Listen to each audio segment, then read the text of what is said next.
বাইরে প্রবল কালবৈশাখী ঝড় উঠেছে, বৃষ্টি পড়ছে। তারই মধ্যে দাঁড়িয়ে বাসন্তী পোলাও আর চিকেন কষা বিক্রি করছে এক চাকরিহারা বাবা। কারণ সংসার চালাতে হবে, মেয়েকে পড়াতে হবে।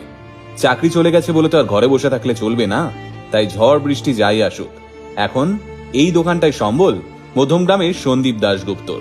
সৃজিত রিয়া স্টোরি পেজের একটি ভিডিওর মাধ্যমে আপাতত ফেসবুকে ভাইরাল সন্দীপ বাবু। কিন্তু ওর জীবনের আসল গল্পটা জানতে আলটিমেট মোটিভেশন টিম যোগাযোগ করেছিল সন্দীপ বাবুর সঙ্গে। আর তারপর যা শুনলাম তা এক স্বামী স্ত্রীর গায়ে কাঁটা দেওয়া জীবন যুদ্ধের গল্প। যা ভাইরাল হওয়া ওই ভিডিওটায় কিছুই জানা যায়নি।